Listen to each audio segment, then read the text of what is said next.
l'intérêt de tous. Et l'intérêt de tous ne peut pas être acquis lorsque on compte sur les relations, lorsqu'on compte sur le positionnement de tel ou tel, lorsqu'on compte sur la facilité, lorsqu'on compte sur le vol, le pillage. Non, et c'est là où nous sommes maintenant, nous sommes coincés. L'État est coincé. Et nous avons passé tout le temps depuis 2016 à expliquer au gouvernement que vous ne pouvez pas supporter, vous ne pouvez pas continuer dans cette lancée. Nous avons travaillé, et c'était notre rôle. Et là, on dit que nous sommes subversifs. Il y en a qui nous ont séquestrés, qui nous ont torturés. Parce que simplement, on leur disait que vous ne pouvez pas tenir le rythme. Nous sommes quel État? Nous avons quelle force? Nous avons quelle armée pour dire que vous allez faire? Il y en a qui ont des B-52, les Satan 2. Ça les dépasse. Mais comment vous pouvez dire qu'avec vos petites baïonnettes, là, vous voulez conquérir un territoire? Vous êtes en train de conquérir un territoire. C'est nos frères au nord et au sud-ouest. On leur a dit. Mais ils ont passé ils ont dépensé des milliards à tuer les gens. Maintenant, on leur dit, donnez l'argent. Ben, ce n'est pas parce que on le dit pour susciter. Je peux vous dire, quand je vois ce qu'on, ma maîtresse, du coup, -1, de la CIL, touche, malheureusement, elles sont toutes mortes comme ça. C'est rarement que je pouvais donner quelque chose. Votre père était enseignant aussi, lui. Mon père est enseignant. Quand je voyais ce qu'il gagnait, quand je voyais la misère, et quand je voyais son engouement, moi j'ai pris beaucoup de mon père. Ouais. J'ai vraiment, pour vous dire que je peux passer 2 jours sans manger, ça me dit rien, en train de travailler. Et j'ai vu ça de mon père, et j'ai vu ça de ma mère. Ma mère allait au champ. Et c'est ce que je dis aux dames de maintenant, là, qui veulent la facilité, qui veulent seulement la pornographie, qui veulent seulement être l'influenceuse d'État. On ne peut pas fonctionner dans un pays avec ce genre de comportement. Donc, pour revenir à ce que je disais, un enseignant, c'est un enseignant. Et quand je dis que je suis prêt à susciter auprès de mes collègues l'intérêt de geler même nos salaires, de geler tout pour qu'on puisse rééquilibrer. Parce que quand je vois le minimum que ces dames ont, et je vois l'effort qu'elles déploient, je vois la misère, comment. Il faut aller dans les villages. Moi, j'ai été candidat dans les élections chez moi là-bas. Je suis allé dans tous les villages. J'ai vu les conditions dans lesquelles les gens travaillent.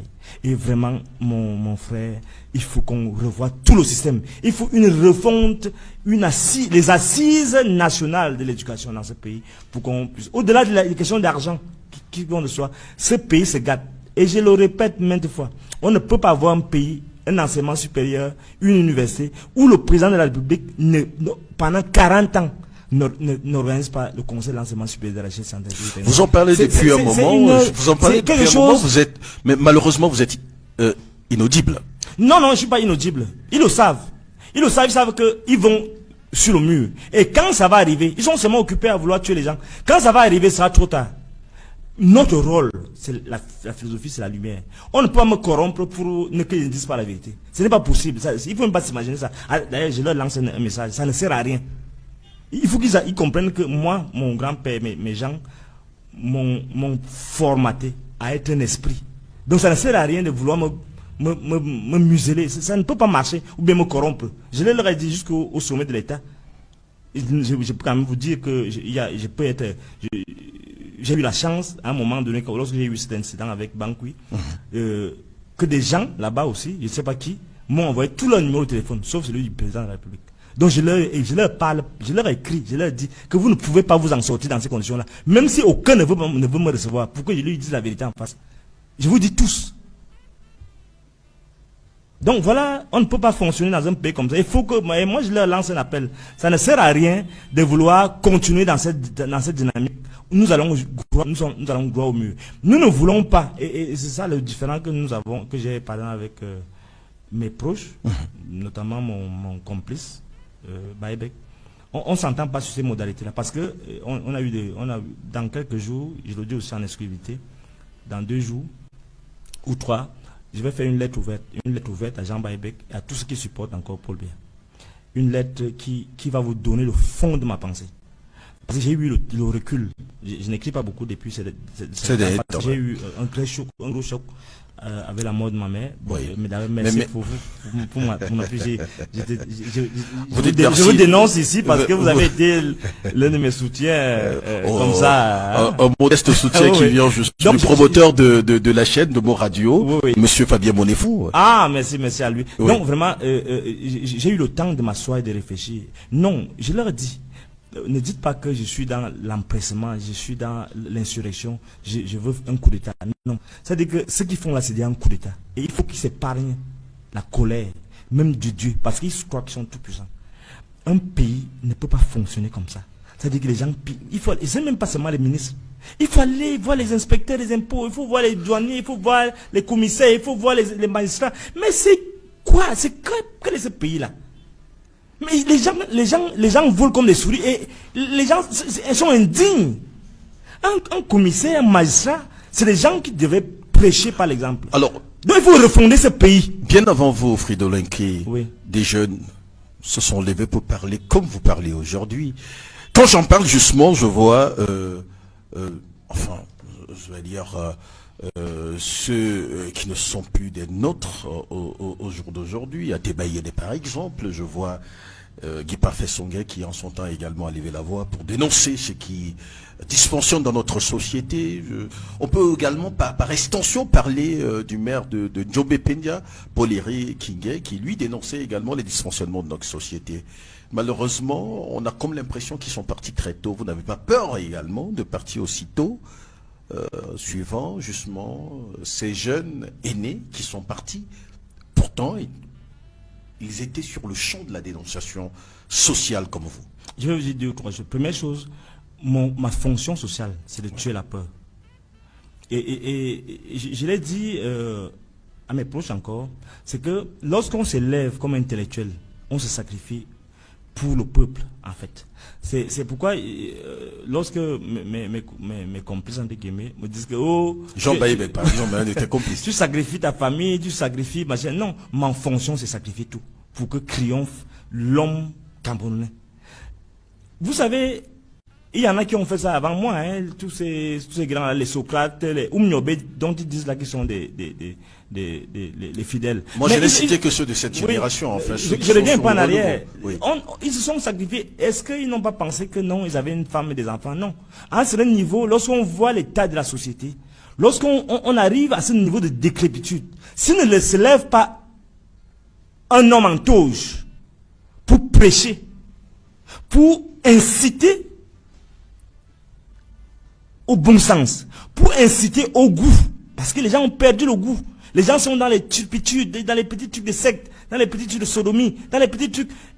Il faut qu'ils se lèvent dans l'engeance des hommes en toge, des individus comme nous, qui disons niet, qui disons nous avons mieux à faire. Vous me rappelez tous mes grands dévanciers, oui. À Tebayene notamment.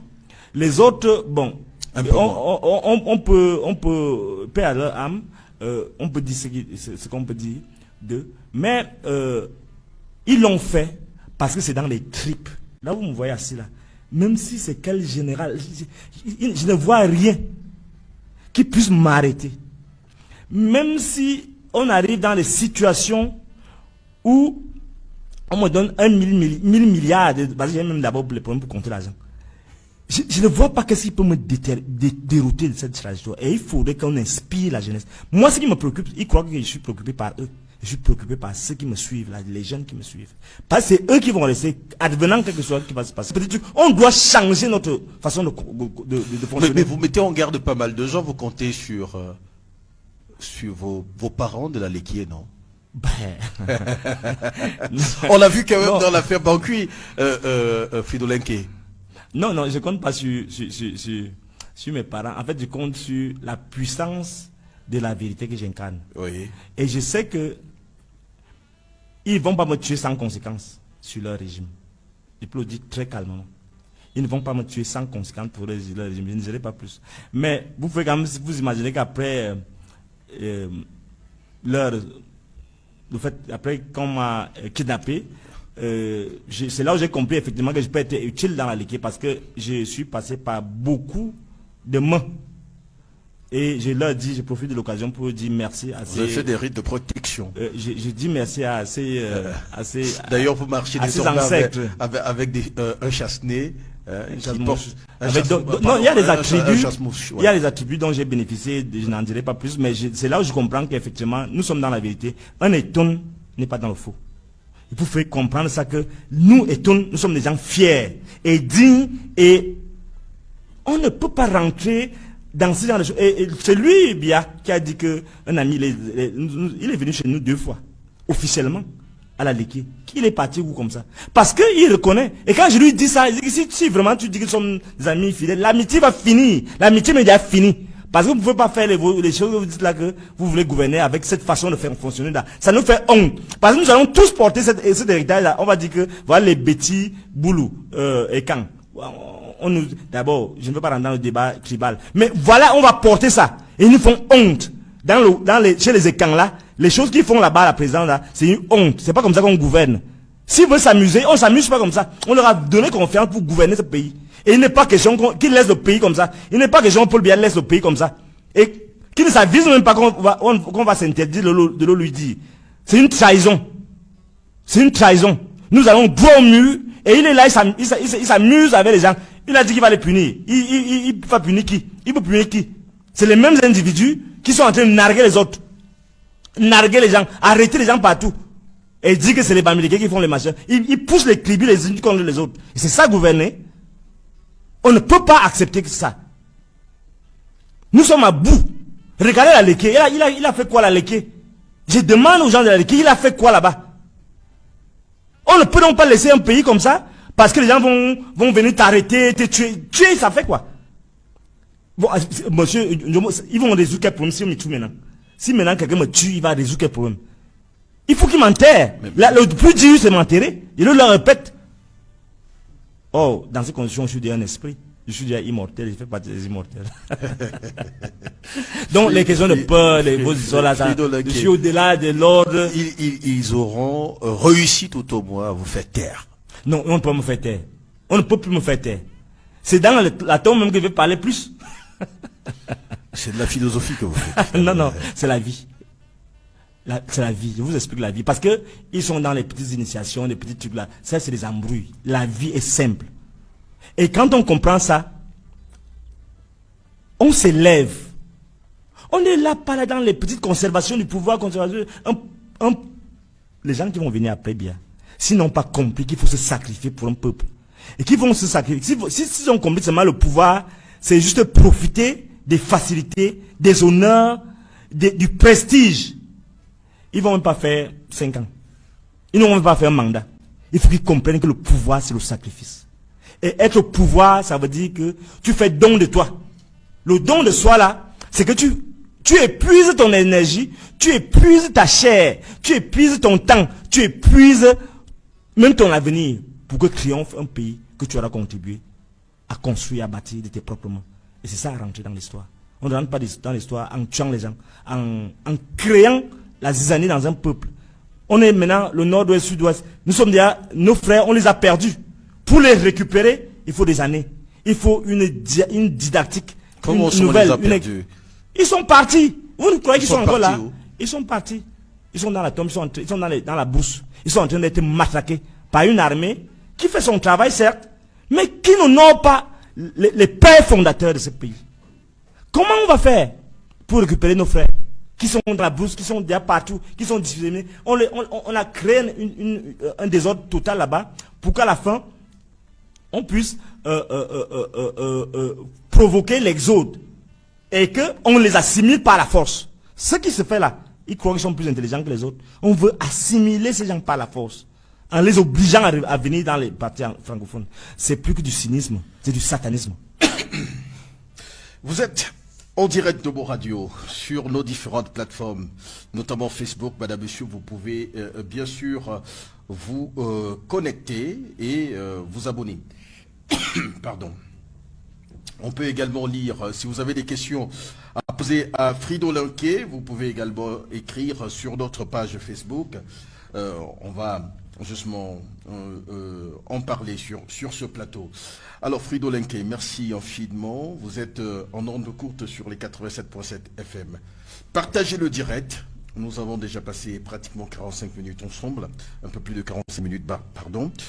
Et nous en venons à un autre sujet. Vous vous plaignez beaucoup de l'organisation de la performance et de la performance des universités d'État au Cameroun. Que reprochez-vous à notre système universitaire, vous enseignants d'université, Frido Lenké? Bon, je voudrais d'abord dire deux choses. Ouais. Je ne suis pas un trouble fait. C'est-à-dire que type qui crée seulement les situations, non. L'autre chose, c'est que j'ai la ferme conviction, j'ai l'expertise qu'il faut pour pouvoir contribuer positivement à la gouvernance universitaire. Mais malheureusement, je suis déjà catalogué, je suis déjà à la touche. Il y a deux choses qui doivent être revues. La gouvernance au niveau administratif, c'est-à-dire que l'élection des responsables, parce que c'est tout part de là. Si les gens ne sont pas libres de s'exprimer, de choisir leurs propres représentants, ça pose un problème. Deuxième chose, c'est au niveau de la refonte totale du système d'enseignement et de recherche de l'université. Nos curricula ne sont pas adaptés. Nous sommes totalement en déphasage avec... En fait, on ne sait même pas où on va. Parce que justement, en amont, on n'a pas défini la politique et les modalités de mettre en place la politique de l'université au niveau du Conseil de l'enseignement supérieur de la recherche scientifique. Pourtant, suivant le concept de la gouvernance universitaire du ministre Jacques Famin. On radote, il radote, Famin donc on radote. Excusez-moi, vraiment, le ministre d'État, le ministre de l'enseignement supérieur, il radote. Lui, il fait la politique, il ne fait pas dans l'université. Donc, lui, il n'est même pas universitaire, il n'est même plus universitaire. Il est devenu esclave. C'est-à-dire? Créature. C'est son mot, hein, c'est pas moi. Donc, une créature, vous attendez quoi d'une créature? Une créature ne fait que expirer la respiration de son maître. Pensez-vous que c'est autrement, sous d'autres cieux? Oui, bien évidemment. C'est-à-dire que on ne va pas seulement s'attarder à regarder ce qui se passe sous d'autres cieux. Non, nous avons une université à construire. Et ce n'est pas comme ça qu'on peut la construire. Au dernier ranking de 2022, c'est-à-dire qui consacre justement la gouvernance universitaire sur l'année 2021 dans les différents pays africains, le Cameroun arrive quand même au 31e rang de classement africain. Je l'ai consulté avant de venir à l'émission Fridola. Oui. C'est quel ranking? Je suis en train de dire donc une place qu'il copartage avec l'université Mohamed V du Maroc. C'est quel ranking? Il y a plusieurs rankings. Oui. Donc les gens qui fabriquent là, les gens vont fabriquer. Non, ils vont. Oui, mais il y a d'autres rankings. Oui.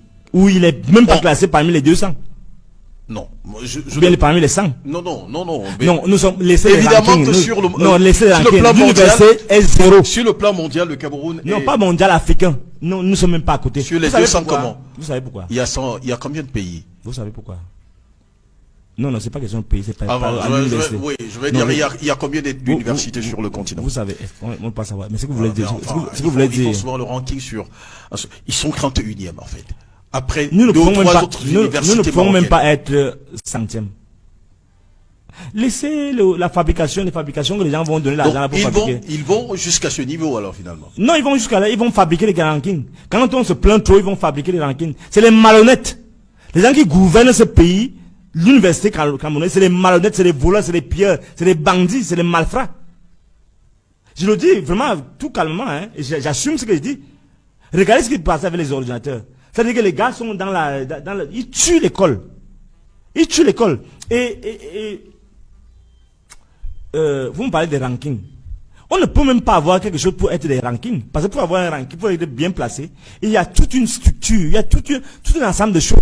Il faut d'abord, vous voyez, il prend un exemple simple, le changement de grade. Les gens font une mafia terrible pour changer de grade. Et ces gens-là sont leurs copains. Donc on fabrique des professeurs à la tête chercheuse, des professeurs ignares, et c'est eux qu'on promeut dans les postes partout. Et après on se plaint que l'administration est grippée. Voilà notre université, voilà la réalité de notre pays. Et la recherche, où est-elle? Qui finance la recherche? Regardez ce qui se passe à l'université 1-1. Par exemple, on prend l'université 1-1 qui est la référence. Aucune disposition pour faire la recherche. Aucun dispositif. Les gens sont occupés aux choses de 100 caleçons à l'université 1-1. Ils sont occupés. Je vous dis la vérité, j'invente rien. Hein. C'est-à-dire qu'une femme vient entrer dans le bureau du recteur et une directeur là-bas.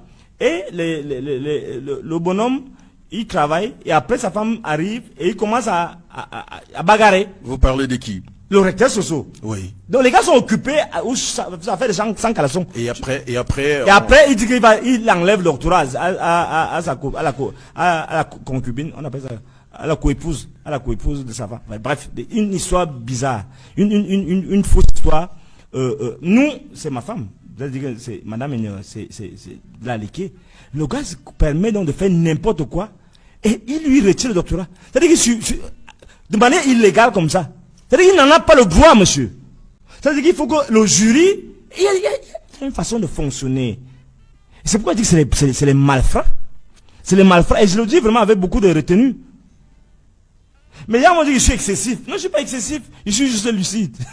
Je suis juste lucide. Fridolin Kay, vous portez quand même un coup au recteur Rolien Sosso. Non, vous êtes très dur avec lui quand même. Non, il est en train de... C'est pas parce qu'il m'a suspendu. Hein. Lui m'a suspendu 26 mois sans salaire. Oui. Sur une fausse truc que j'avais violé une fille. Il ne savait même pas de quoi il parlait.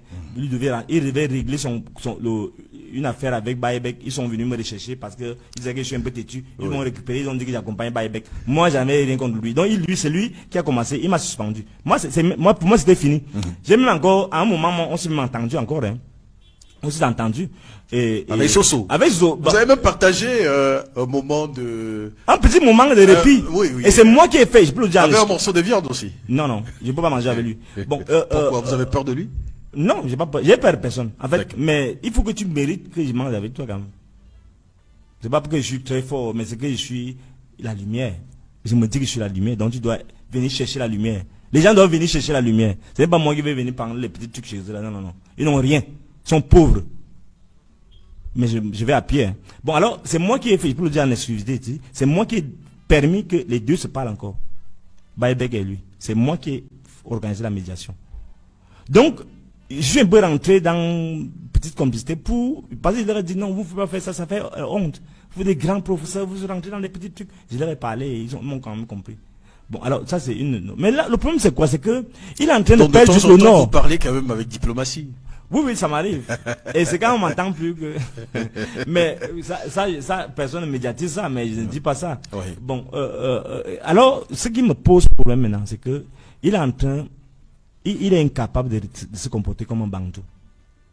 En dehors de ces fonctions-là, on est d'abord homme, on est d'abord africain.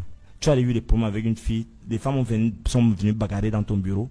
Et moi, je suis parti le rencontrer. Je lui ai dit, non, monsieur le recteur, vous ne pouvez pas encourager Madame Enyere porter plainte contre votre femme. Madame Assé. Et on a eu une longue discussion pendant presque 30 minutes dans son bureau pour dire non. Non, il me dit non, il doit porter plainte parce que sa femme exagère, machin. Non, vous ne pouvez pas faire ça. C'est deux femmes qui vous discutent. Je prends vraiment de manière villageoise, quoi. Je dis, mais nous sommes des bantous, on suppose. C'est ce que vous avez dit. Dans son bureau, non? Oui. Est-ce qu'il veut dire tout ça? Est-ce que les gens savent le travail que moi je fais là-dedans? Il dit non, vous ne pouvez pas faire ça. Moi, vous avez souvent des talents de médiateur sur... Oui, mais il ne peut même pas s'imaginer. Il me dit non, ça ne peut pas marcher. Je dis non, vous ne pouvez pas. Je vous dis que c'est une faute bête que vous faites là. Dans son bureau. Oui. Et je peux me décider dans le salon d'honneur. Et j'ai cru qu'il m'avait entendu. Bon, alors sa femme quand même, il croit qu'il m'a entendu. Mais sa femme vient, maintenant il vient saccager tout. Et dit bon, pour que je revienne chez toi, il faut que tu chasses elle. Tu chasses elle. Et c'est comment? Quand il va encore lui parler, c'est la guerre. Il va me menacer. Je ne peux pas menacer. Donc c'est là où je l'ai bloqué, bon, WhatsApp, tout, je l'ai bloqué. Il dit que je ne veux plus t'entendre parler de toi. Alors, ça se gâte donc. Et maintenant, comment il ne peut plus, parce que personne ne peut plus lui parler, parce que c'est les gens, les esprits libres, seuls comme moi, peuvent parler aux gens comme ça. Bon, personne ne peut lui parler. Donc il s'enfonce. Et je le vois en train de se noyer doucement. Mais tu vas retirer le doctorat là, à une fille. Tu sais qu'il y a eu un précédent. Ils ont baccalé dans ton bureau. Maintenant tu vas retirer tu n'as même pas honte. Même le scrupule, tu n'as plus de scrupule. Que les gens vont dire que c'est parce qu'ils ont bagarré dans ton bureau. Même ça, tu ne dois pas faire ça. Mais à plus forte raison, aller retirer telle chose, aller enlever du travail tel. On vous a entendu dire dans vos différents directs qu'il devrait avoir la fierté de démissionner. Non, il doit démissionner depuis. C'est-à-dire qu'il ne sait pas pourquoi. Et il va chercher la rallonge. Il va supplier la présidente avec ses complices là-bas qu'on lui donne la rallonge. On lui a donné la rallonge. Donc c'était pour venir faire ça. Hein. Je croyais que la rallonge là devait même contribuer à ce qu'il modernise. Même les choses qu'il n'a pas faites, parce qu'il n'a rien foutu pendant un an. Il a juste construit son rectorat avec des jets d'eau attractifs où les petites filles viennent, les gens guettent dans les bureaux. Les petites filles viennent se filmer là, les gens guettent dans les bureaux. C'est ça que lui il a fait à l'université. Bon, alors, et Moi, je m'attends à ce que la rallonge lui permette quand même de se rattraper. Mais la rallonge, c'est pour venir maintenant créer. Il va être Minesup. C'est comme ça qu'il faut être, quand on va être Minesup. Je n'aime pas Famille Douan. Il m'énerve trop. Mais c'est comme ça que tu veux être Minesup. Tu veux remplacer Famille Douan avec ça. Avec ça. Et du coup, moi, je vais te laisser. Quand tu vas passer Minesup, ce sera pire que Famille Douan. Fridolin, notre invité de temps de parole ce soir. Madame, Monsieur, vous faites bien d'être des nôtres. Vous êtes nombreux sur notre page Facebook. Je rappelle tout simplement que vous pouvez partager justement ce direct. Nous en avons encore pour 30 minutes sur ce plateau avec le très intéressant justement Fridolin. Parlons à nouveau, revenons sur l'affaire des enseignants. Oui. Revenons là-dessus. Oui. C'est pas normal maintenant que les enseignants retournent dans les salles de classe? Non, le problème c'est que l'État, s'il s'y met bien, il y a des faux arguments qu'on sort dehors. Si il y aura un effet domino, si on résout ce problème-là, d'autres problèmes vont se poser. Non. Moi, j'ai discuté avec les gens du ministère des Finances. Mais je vous dis qu'il y a beaucoup de gens qui m'apprécient. Hein. Il y a des gens qui viennent. Mais vous avez demandé à d'autres employés des secteurs différents de la République. Parce qu'on doit refonder l'État. On doit refonder. Se mettre en grève. Oui, on doit refonder. Mais vous voulez créer ce que, à juste titre, Onanguini appelle une sorte de révolution, encore tout simplement. Si vous n'avez pas peur de la révolution, vous organisez les choses comme il se doit. C'est donc ça le problème. C'est-à-dire qu'on leur dit ça depuis longtemps, que le pays va mal, le pays va mal. J'en souffre. Moi, particulièrement depuis 2016, ils ne veulent pas résoudre le problème. Mais là, maintenant, ils doivent donc... en fait, c'est même pas qu'on veut faire tomber le gouvernement. Il faut que les choses soient claires. On veut le contraindre à s'asseoir et à travailler pour que les choses s'améliorent. Dans tous les secteurs. Ils doivent commencer d'abord par le secteur de l'éducation. Et résoudre le problème. Parce que en résolvant le problème, monsieur Djomo, c'est qu'en résolvant le problème, on va être obligé de bien se comporter. Ces gens-là, leur problème c'est quoi? C'est qu'ils ne veulent pas faire une cure de désintoxication. En fait, ils ne veulent pas maigrir. En fait, ils ne veulent pas se purger. Ça veut dire quoi?